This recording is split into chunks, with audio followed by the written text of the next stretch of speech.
नमस्कार दोस्तों, स्वागत है आप सभी का आपके अपने YouTube channel S1 coaching centre में। फ्रेंड्स, आज के वीडियो में हम लोग 2 अगस्त के सभी इंपॉर्टेंट करंट अफेयर्स को देखने जा रहे हैं, जिसमें हम लोग थ्योरी प्लस एमसीक्यूज क्वेश्चन करेंगे। ठीक है, एमसीक्यूज में इसके पहले दिन का जो करंट अफेयर्स है उसका हम लोग 20 क्वेश्चन का एमसीक्यूज में करेंगे। ठीक है, और इस वीडियो का जो PDF है वो आप हमारे Telegram channel S1 coaching centre से जाकर प्राप्त कर सकते हैं। ठीक है, और हाँ, अगर आप चैनल पर पहली बार बने तो चैनल को सब्सक्राइब करके बेल आइकन प्रेस कर दें, ताकि मैं जब भी कोई वीडियो अपलोड करूँ तो उसका नोटिफिकेशन आप तक पहुँच जाए। तो चलिए वीडियो स्टार्ट करते हैं। तो सबसे पहले इंपॉर्टेंट करंट अफेयर्स क्या है आज का। देखिए यहाँ पे क्या है, क्या कि नीलगिरी का तीसरा जहाज कोलकाता में भारतीय नौसेना को सौंपा गया। देखिए, नीलगिरी श्रेणी जो कि प्रोजेक्ट 17 ये फ्रिगेट का तीसरा जहाज जो है भारतीय नौसेना को सौंप दिया गया है। और यह जो है garden rich ship builders and engineers Kolkata में निर्मित इस श्रेणी का एक पहला जहाज है। हिमगिरी नामक यह जो जहाज है पूर्ववर्ती INS हिमगिरी का पुनर्जन्म है, जो एक लिएंडर श्रेणी का फ्रिगेट था और 30 वर्षों की सेवा के बाद 6 मई 2005 को सेवामुक्त कर दिया गया था। के बाद अगला यहाँ पे क्या कि MCA गावस्कर और शरद पवार को आदम कद प्रतिमाओं से सम्मानित किया जाएगा। देखिए, महान बल्लेबाज सुनील गावस्कर और पूर्व BCCI अध्यक्ष शरद पवार की आदम कद प्रतिमाएं स्थापित की जाएगी। ये जो प्रतिमाएं हैं नए मुंबई क्रिकेट संघ संग्रहालय के प्रवेश द्वार पर स्थापित किए जाएंगे। और इस संग्रहालय का जो नाम है वो MCA शरद पवार क्रिकेट संग्रहालय रखा गया है। संग्रहालय मुंबई में वानखेड़े स्टेडियम में स्थित है। और यह जो संग्रहालय है मुंबई की क्रिकेट विरासत और इसके महान खिलाड़ियों को श्रद्धांजलि है। अगला देखिए यहाँ पे क्या कि विश्व फेफड़े का कैंसर दिवस 1 अगस्त को मनाया जाता है। देखिए, विश्व फेफड़े का कैंसर दिवस प्रतिवर्ष 1 अगस्त को मनाया जाता है। इस दिवस की जो स्थापना हो 2012 में forum of international respiratory societies और अन्य स्वास्थ्य संगठनों के द्वारा की गई थी। इसका विषय क्या रखा गया है तो stronger together United for lung cancer awareness. और इसका जो उद्देश्य है फेफड़े के कैंसर, इसके प्रभाव और रोकथाम, शीघ्र पहचान और उन्नत उपचार के महत्व के बारे में जागरूकता बढ़ाना है। उसके बाद अगला यहाँ पे क्या कि 2020-21 और 2021-22 की आपूर्ति और उपयोग तालिकाओं का विमोचन। देखिए, सांख्यिकी एवं कार्यक्रम क्रियान्वयन मंत्रालय ने 2020-21 और 2021-22 के लिए आपूर्ति और उपयोग तालिकाएं जारी की है। SUIT, ठीक है, राष्ट्रीय लेखांकन में एक महत्वपूर्ण उपकरण है और यह जो 3 दृष्टिकोण का उपयोग करके सकल घरेलू उत्पाद को मापने में सहायता करता है। ये देखिए, उत्पादन, आय, व्यय। उसके बाद SUT को 2 परस्पर जुड़े मैट्रिक्स में प्रस्तुत किया गया है। कौन कौन सा? एक आपूर्ति तालिका, दूसरा उपयोग तालिका। अगला यहाँ पे क्या है कि RBI डिजिटल भुगतान सूचकांक मार्च 2025 में 10% से अधिक उछलेगा।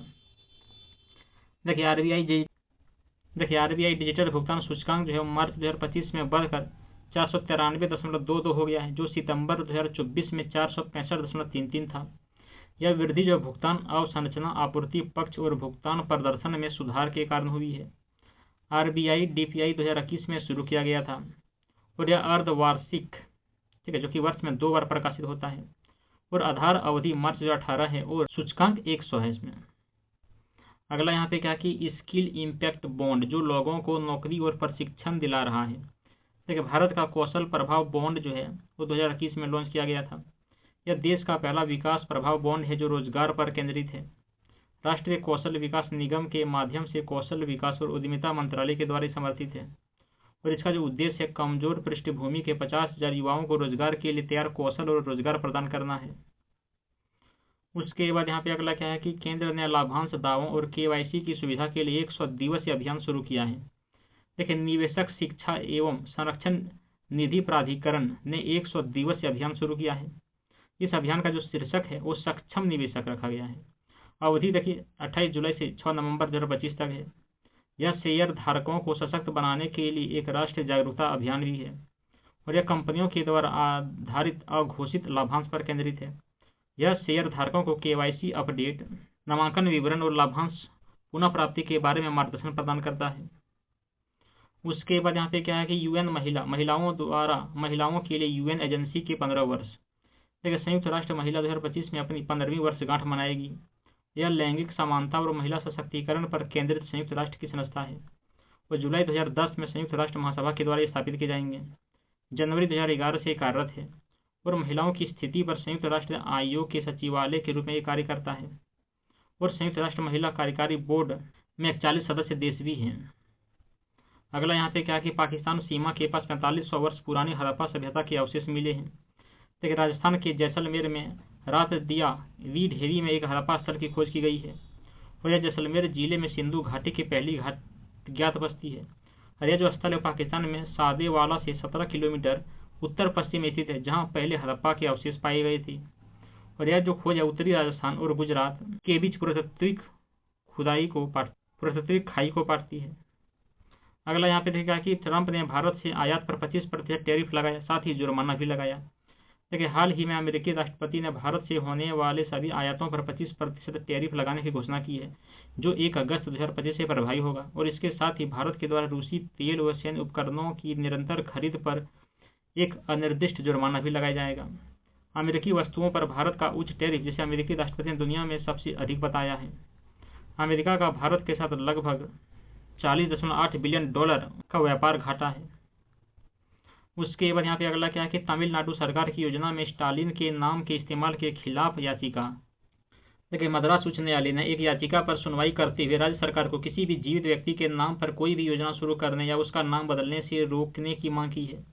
और यहाँ पे देखिए AIADMK नेता CV षणमुगम ने अपनी याचिका में राज्य सरकार को उनकी रीट याचिका के निपटारे तक किसी भी जीवित व्यक्ति के नाम पर कोई भी योजना शुरू करने, उसका नाम बदलने से रोकने की मांग की है।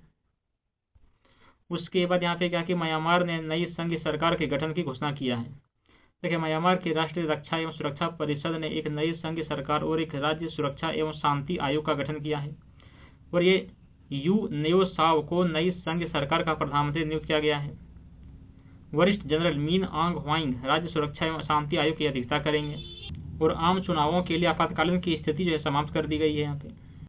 चलिए उसके बाद यहाँ पे क्या है कि विश्व स्तनपान सप्ताह 2025 जो कि 1 से लेकर के 7 अगस्त तक मनाया जाएगा। देखिए विश्व स्तनपान सप्ताह जो है प्रतिवर्ष 1 से 7 अगस्त तक मनाया जाता है। यह जो स्तनपान के स्वास्थ्य लाभों और माताओं को सहयोग देने की आवश्यकता के बारे में जागरूकता को बढ़ावा देता है। 2025 का विषय क्या रखा गया है, तो देखिए prioritize breastfeeding, create sustainable support system ये रखा गया है। उसके बाद जान लीजिए कि यह जो अभियान है 1992 में विश्व स्तनपान कार्रवाई गठबंधन के द्वारा शुरू किया गया था। कब शुरू किया गया था? 1992 में। ठीक है। उसके देखिए विश्व स्वास्थ्य संगठन और यूनिसेफ के सहयोग से आयोजित किया गया था। उसके बाद अगला क्या है कि सरकारी योजनाओं में जीवित व्यक्ति के नाम के उपयोग पर रोक लगाई। ठीक है, ये हाईकोर्ट का कहना है।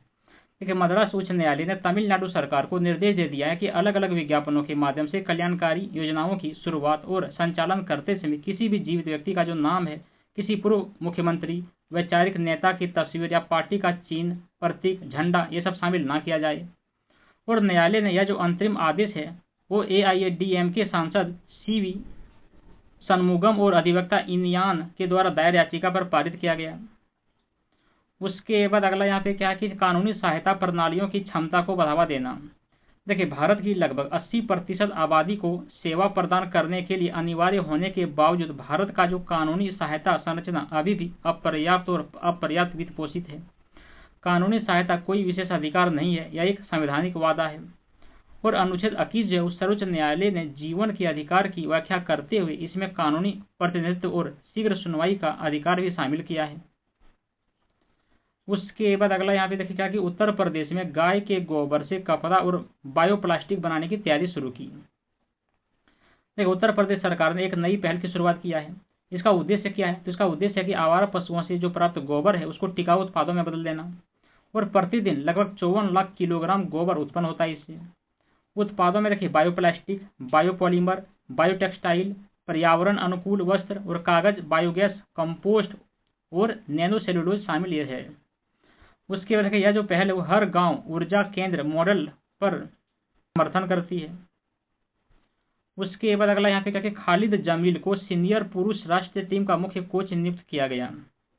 देखिए खालिद जमील जो कि 13 वर्षों में भारतीय राष्ट्रीय फुटबॉल टीम के मुख्य कोच नियुक्त होने वाले पहले भारतीय बन गए। और उन्हें स्टीफन कॉन्स्टेंटाइन और स्टीफन टारकोविक की जगह चुना गया। उनसे पहले अंतिम भारतीय मुख्य कोच जो सावियो मेडेरा था। खालिद जमील जो कि 48 वर्ष के हैं और उन्होंने 2017 में आइजोल FC यानी कि फुटबॉल क्लब को खिताब दिलाने में महत्वपूर्ण भूमिका निभाई थी। उसके बाद यहाँ पे क्या कि बिल्डिंग ब्लॉक्स विज्ञान लेख में भारतीय हारमोनियम का उल्लेख। देखिए, भारतीय हारमोनियम को हाल ही में बिल्डिंग ब्लॉक्स के एक विज्ञान लेख में शामिल किया गया था और यह लकड़ी से बना एक गैर इलेक्ट्रॉनिक हाथ से चलने वाला रीड वाद्य यंत्र है। यह जो पोर्टेबल है, लगभग एक सूटकेस के आकार का है। यह वायु प्रवाह और धातु की रीढ़ का उपयोग करके ध्वनि उत्पन्न करता है। यह यूरोपीय रीड ऑर्गन के समान रीड एरोफोन परिवार से संबंधित है। उसके बाद यहाँ पे देखिए क्या है कि महिला सहकारी समितियों के लिए योजना। देखिए राष्ट्रीय सहकारी विकास निगम ने 2 योजनाएं शुरू की है। कौन कौन सा? एक है स्वयं शक्ति सहकार योजना और दूसरा है नंदिनी सहकार योजना। स्वयं शक्ति सहकार योजना जो है वो महिलाओं के नेतृत्व वाले स्वयं सहायता समूह और सरकारी समितियों को किफायती ऋण प्रदान करना है। और जो नंदिनी सहकार है ये क्या है? इसमें महिलाओं के नेतृत्व का वाली सहकारी समितियों को समग्र सहायता प्रदान करना है इसमें। उसके बाद अगला क्या है कि लद्दाख में स्टेशन ने चंद्रमा और मंगल पर जीवन की संभावना पर शोध शुरू किया। देखिए, बेंगलुरु स्थित अंतरिक्ष आउटरीच संगठन प्रोटोप्लेनेट ने होप स्टेशन लॉन्च किया। ठीक है, क्या नाम रखा गया स्टेशन का? तो होप। और होप का मतलब क्या होता है? तो मानव बाह्य ग्रह अन्वेषण। यह जो स्टेशन है वो लद्दाख के सोकार बेसिन में स्थित है और चंद्रमा और मंगल ग्रह की स्थितियों का अनुकरण करता है। यह जो स्टेशन है वो पृथ्वी से बाहर के भूभाग और वातावरण का अनुकरण करता है। इसे इसरो के द्वारा तकनीकी और वित्तीय सहायता प्रदान की जाती है। उसके बाद देखिए यहाँ पे कि कांडला में स्वदेशी रूप से निर्मित 1 हरित हाइड्रोजन संयंत्र चालू किया गया। देखिए, भारत ने पहला स्वदेशी रूप से विकसित 1 मेगावाट का हरित हाइड्रोजन संयंत्र चालू किया। यह जो है दीनदयाल बंदरगाह प्राधिकरण कांडला में स्थित है। यह स्वच्छ समुद्री संचालन को सक्षम बनाने हेतु एक बड़ी 10 मेगावाट परियोजना का हिस्सा है और यह किसी भी भारतीय बंदरगाह पर पहली हरित हाइड्रोजन सुविधा है। यह पूरी तरह से मेक इन इंडिया पहल है जिसका जो नेतृत्व है वो भारतीय इंजीनियरों के द्वारा किया जा रहा है। उसके जान लीजिए कि जो दीनदयाल बंदरगाह प्राधिकरण है कि ये द्वारा लायसन एंड टूर्बो सहयोग से क्रियान्वित किया गया है। उसके बाद देखिए यहाँ पे क्या कि अनुभवी अभिनेता KPSC राजेंद्रन का 74 वर्ष की आयु में निधन हो गया। देखिए, वरिष्ठ मलयालम अभिनेता और रंगमंच कलाकार KPSC राजेंद्रन का केरल के अल्लापूझा में निधन हो गया। वे केरल के प्रगतिशील रंगमंच आंदोलन के एक प्रमुख संगठन केरल पीपुल्स आर्ट्स क्लब से जुड़े थे और उनकी सबसे प्रतिष्ठित भूमिका जो है क्लासिक नाटक निंगालेन कम्युनिस्टकी में थी, जो मलयालम राजनीतिक रंगमंच में एक मील का पत्थर था। उसके बाद देखिए यहाँ पे क्या कि डबल ओलंपिक चैंपियन लॉरा डेलमेयर का निधन हो गया। देखिए, जर्मन की बायथलॉन की दिग्गज खिलाड़ी लॉरा डेलमेयर का 31 वर्ष की आयु में पाकिस्तान के काराकोरम पर्वत श्रेणी में एक पर्वतारोहण दुर्घटना में निधन हो गया। वह लेला पीक पर चढ़ रही थी और लगभग 5700 मीटर की ऊंचाई पर एक चट्टान गिरने से उनका पैर फिसल गया और वह 2 बार के ओलंपिक चैंपियन और बायथलॉन में 7 बार की विश्व चैंपियन भी बनी थी। उन्होंने 2012-13 में 19 वर्ष की आयु में विश्व कप में पदार्पण किया था। उसके बाद अगला यहाँ पे देखिए क्या कि विश्वव्यापी वेब दिवस जो कि 1 अगस्त को मनाया जाता है। देखिए, विश्वव्यापी वेब दिवस हर साल 1 अगस्त को मनाया जाता है। यह जो दिवस है वर्ल्ड वाइड वेब यानी कि WWW के आविष्कार का जश्न मनाता है जो डिजिटल क्रांति की आधारशिला बना हुआ है। WWW का जो आविष्कार है वो 1989 ईस्वी में सर टिम बर्नर्स ली ने किया था और यह 1991 में सार्वजनिक रूप से उपलब्ध हुआ था। उसके बाद जान लीजिए कि 2025 में इसका थीम क्या रखा गया है। तो देखिए, empowering the future building in inclusive safe and open web ये है। चलिए अब इसके पहले दिन हुए करंट अफेयर्स का 20 क्वेश्चन का MCQ देख लेते हैं। देखिए यहाँ पे पहला क्वेश्चन क्या है कि किस भारतीय राज्य में एक नए बाघ संरक्षण बल में अग्निवीरों को शामिल किया जा रहा है? तो ये उत्तराखंड में हो जाएगा। उसके बाद अगला क्वेश्चन क्या है कि एयर न्यूजीलैंड ने पहले भारतीय मूल के व्यक्ति को CEO नियुक्त किया है? तो देखिए ये हो जाएगा निखिल रविशंकर। अगला क्वेश्चन क्या है कि कौन सा देश 16 साल से कम उम्र के बच्चों के लिए YouTube खाता बनाने पर प्रतिबंध लगाएगा? तो ये ऑस्ट्रेलिया हो जाएगा। यूके में खगोल शास्त्री रॉयल के रूप में नियुक्त होने वाली पहली महिला कौन बनी है? तो देखिए मिशेल डोहर्टी हो जाएगा। उसके बाद अगला क्वेश्चन क्या है कि पूर्व RSS प्रमुख महिला मेधे का 97 वर्ष की आयु में निधन हो गया। परमिला मेधे ने किस वर्ष सेविका समिति के मुख्य कार्यकारी रूप में अपनी भूमिका शुरू की थी? तो 1978 में की थी। अगला क्वेश्चन है कि 15वें वित्त आयोग के चक्र के दौरान प्रधानमंत्री किसान संपदा योजना के लिए मंत्रिमंडल के द्वारा अनुमोदित कुल परिव्यय क्या है? तो 6520 करोड़ हो जाएगा। उसके बाद अगला क्वेश्चन क्या है कि किस संगठन ने ICAR के साथ मिलकर AI संचालित कृषि जलवायु सलाह सेवाएं शुरू किया है? तो देखिए ICRISAT हो जाएगा। उसके बाद अगला क्वेश्चन क्या है कि कवच 4.0 का कमीशन किस रेलवे खंड पर किया जा रहा है? तो देखिए हो जाएगा कौन, तो कोटा मथुरा में हो जाएगा। अगला क्वेश्चन क्या है कि भारत कब AI इम्पैक्ट समिट के मेजबानी करेगा? तो फरवरी 2026 में करेगा। उसके बाद अगला क्वेश्चन क्या है कि बैंकिंग कानून अधिनियम 2025 की स्थिति से प्रभावी होगा? तो देखिए कब से होगा, तो 1 अगस्त 2025 से हो जाएगा। अगला क्वेश्चन क्या है कि लद्दाख में सिंधु नदी के लिए सफाई आंदोलन दिवस कब मनाया जाता है? देखिए 12 अगस्त को मनाया जाता है। उसके बाद अगला क्वेश्चन क्या है कि AIF योजना में एकल इकाई के लिए RBI द्वारा निर्धारित नए निवेश सीमा क्या है? तो 10% हो जाएगा। उसके बाद अगला क्वेश्चन क्या है कि सतत विकास लक्ष्यों पर भारत में तीसरी स्वैच्छिक राष्ट्रीय समीक्षा रिपोर्ट किसने प्रस्तुत किया? देखिए नीति आयोग हो जाएगा। अगला क्वेश्चन क्या है कि सेतु बंद विद्वान योजना किस मंत्रालय ने शुरू किया है? तो शिक्षा मंत्रालय ने किया है। उसके बाद अगला क्वेश्चन क्या है कि दक्षिण भारतीय महिला में किस नवीन खोजे गए रक्त समूह प्रतिजन की खोज हुई है? तो देखिए CRIB ये हो जाएगा। अगला क्वेश्चन क्या है कि लगभग 20 वर्षों के बाद दुनिया का सबसे छोटा सांप जो है में फिर से मिला है? तो बारबाडोस में मिला है। उसके बाद अगला क्वेश्चन क्या कि निसार उपग्रह को किस रॉकेट से प्रक्षेपित किया गया था? तो देखिए GSLV F-16 से किया गया था। अगला क्वेश्चन क्या है कि भारत और संयुक्त अरब अमीरात ने समुद्री सुरक्षा और सुरक्षा सहयोग पर एक समझौते ज्ञापन पर हस्ताक्षर किया। समुद्री सुरक्षा और सुरक्षा सहयोग समझौते ज्ञापन पर कहाँ पर हस्ताक्षर किए गए थे? तो नई दिल्ली में किए गए थे। अगला क्वेश्चन क्या है कि बिहार के मुख्यमंत्री द्वारा घोषित आशा कार्यकर्ताओं के लिए नई प्रोत्साहन राशि क्या है? तो 3000 रुपये है। उसके बाद अगला क्वेश्चन क्या है कि किस राज्य ने 7 अगस्त को सतत कृषि दिवस के रूप में घोषित किया है? तो महाराष्ट्र हो जाएगा। तो बस इतना ही था फ्रेंड्स। कैसे लगा ये वीडियो कमेंट करके जरूर बताइएगा। चलिए मिलते हैं अगले वीडियो में अगले दिन के करंट अफेयर्स को लेकर के। तब तक के लिए धन्यवाद। जय हिंद।